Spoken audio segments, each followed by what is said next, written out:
नमस्कार। समस्या आपकी, समाधान हमारा। आज के इस कार्यक्रम में पुनः एक बार आप सभी का स्वागत है।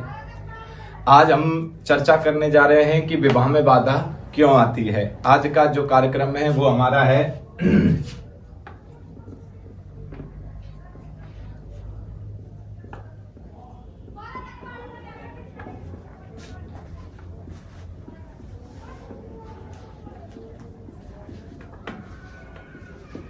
विवाह में बाधा क्यों आती है। सर्वप्रथम तो मैं आपको यह ज्ञात करा देता हूं कि विवाह में बाधा आने का कारण होते हैं हमारे ग्रह। कि हमारा अगर कोई ग्रह खराब होता है तो विवाह में बाधा आने की उम्मीद ज्यादा होती है। जैसे कि आपके सामने एक जन्म कुंडली मैं बना रहा हूं।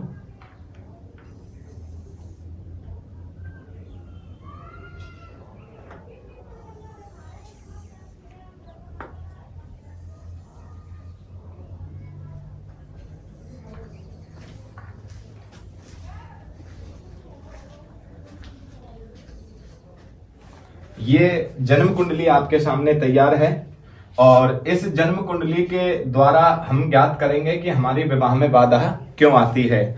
सर्वप्रथम जो है आपको एक पुस्तक लेकर आनी है। जो ज्योतिष सीखने वाले जो जितने भी मेरे शिष्य हैं, आध्यात्मिक विधि से कुंडली की विवेचना, आपको ये पुस्तक दिखाई दे रही होगी और इस पुस्तक का मैं फोटो भी जो है आपको डाल दूंगा। आध्यात्मिक विधि से कुंडली की विवेचना कैसे करें। तो आपको सर्वप्रथम मैं ये ज्ञात करा देता हूं कि लगन से सप्तम भाव में जो है विवाह का घर होता है हमारा। लगन से सातवां घर, ये हमारी लगन है। इस लगन से जैसे कि आपको स्क्रीन पर ये जो है एक फोटोज दिखाई दे रहा होगा, जो है तनु का, लगन का, प्रथम द्वितीय तृतीय चतुर्थ घर, जो है कौन कौन से घर कहाँ कहाँ के होते हैं।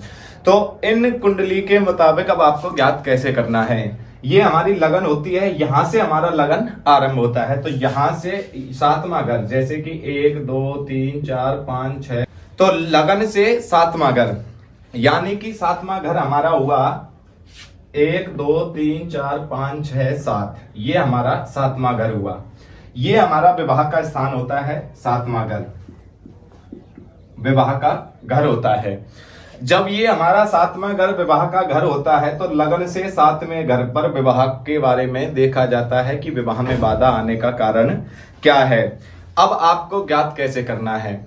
जैसे बहुत से लोगों की जीवन भर शादी नहीं होती है, यानी कि आप मान लीजिएगा जैसे हमारे सलमान खान जी या अन्य जो भी हैं, बड़ी उम्र में शादी होना या शादी का ही नहीं होना, उसका कारण मैं आपको बताता हूं। जब कभी भी जन्म कुंडली में सप्तमेश द्वितीय भाव में हो या द्वितीय सप्तम में हो, यानी कि सप्तमेश, मान लीजिएगा आप सपोज करिएगा यहां पर 7 अंक लिखा हुआ है।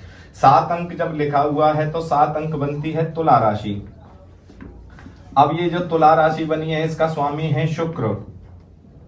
अब तुला राशि का स्वामी शुक्र यहां आकर बैठ जाए, या यहां पर जो है लिखी हुई है 2, यानी कि 2 का भी जो है मालिक शुक्र है। अब यहां मान लीजिए आपको लिख दिया जाता है 4, 4 का स्वामी है चंद्रमा। चंद्रमा जब यहां चंद्रमा है और चंद्रमा आकर यहां बैठ जाए, इनमें से कोई भी एक ग्रह इन 2 ग्रहों में हो, जैसे इसका ग्रह इसमें हो या इसका ग्रह स्वामी इसमें हो, तो विवाह में बाधा उत्पन्न करता है। या फिर इन दोनों ग्रहों का आपस में संबंध हो तो भी विवाह में बाधा उत्पन्न होती है। आपको समझ में आ रहा होगा। ना समझ में आए तो स्क्रीन पर दिए हुए नंबर से आप मुझे कॉल करके जो है संपर्क कर सकते हैं। या तो शुक्र जो बैठा हुआ है इस 7वें घर का मालिक, ये ग्रह जो है यहां बैठा हुआ हो, या कर्क जो चतुर्थ राशि है इस राशि का स्वामी चंद्रमा यहां बैठा हुआ हो, या इन दोनों ग्रहों का आपस में कोई संबंध बन रहा हो, तो विवाह में बाधा जरूर आती है। अब उसके लिए आपको करना क्या है। उसके लिए आपको कुछ नहीं करना है।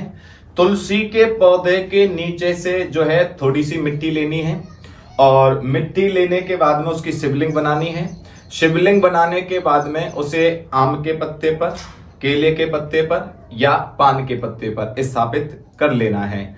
स्थापित करने के बाद में आपको जो है स्थापित जब आपने कर लिया, ये प्रक्रिया शुक्ल पक्ष के सोमवार से आरंभ करनी है। और स्थापित करने के बाद में शहद की एक शीशी लेनी है। पहले शिवलिंग की जो पंचोपकार पूजा इत्यादि होती है वो आप उनकी पूजा करें, आचमन वगैरह कराना, स्नान कराना, जल वगैरह इत्यादि जो है स्नान करा देना, वस्त्र पहना देना, धूप दिखाना, प्रसाद भोग इत्यादि जो है पंचोपकार उनकी पूजा करें। पूजा करने के बाद में फिर आपको करना क्या है, शहद लेना है। शहद की एक बूंद उस शिवलिंग पर डालनी है। अगर आप जेंट्स हो, आप पुरुष हो और आपका विवाह नहीं हो रहा है, पत्नी की प्राप्ति आपको करनी है, तो आपको वो बूंद डालते हुए बोलना है ओम नमः शिवाय। क्या बोलना है? ओम नमः शिवाय। एक बूंद डाली, ओम नमः शिवाय बोला, दूसरी डाली, ओम नमः शिवाय बोला। इसी प्रकार 11 बार शहद की एक एक बूंद डालनी है और 11 बार ओम नमः शिवाय बोलना है। 11 बार ओम नमः शिवाय बोलने के बाद में आपको जो है 11 दिन तक लगातार यही करना है। 11 दिन जब पूर्ण हो जाएं तो उसके बाद में उस शिवलिंग को आप पीपल के पेड़ के नीचे रखकर आ सकते हो। अब मान लीजिएगा किसी कन्या के विवाह में बाधा आ रही है, वर प्राप्ति उसको चाहिए, तो उसके लिए उसको क्या करना है, उसको मां पार्वती का ओम ह्रीम गौर्याय नमः आपको मैं लिख भी देता हूं। तो आपको जो कन्या है उनके अगर विवाह में बाधा है तो आपको क्या बोलना है, ओम ह्रीम गौर्याय नमः। ये आपको बोलना है ओम ह्रीम गौर्याय नमः। ये देख लेना कि हो सकता है जो है लिखते समय शब्दों का कोई फेर हो, पर इसको आपको गौर्याय नमः बोलना है। ओम ह्रीम गौर्याय नमः, इसको ह्रीम बोलना है, गौर्याय नमः ये आपको बोलना है। उसी तरह आपको शहद की एक बूंद डालनी है, ओम ह्रीम गौर्याय नमः, फिर एक बूंद डालिएगा, ओम ह्रीम गौर्याय नमः। 11 बार डालनी है, 11 दिन लगातार करनी है। आप इस उपाय को करिएगा। आप इस उपाय को करते हो तो ये दोष आपकी जन्म कुंडली से खत्म हो जाता है। या इस उपाय को आप कोई भी जो है कर सकते हैं अगर आपके विवाह में कोई बाधा है। तो आज के लिए बस इतना ही। सभी को श्री राधे राधे।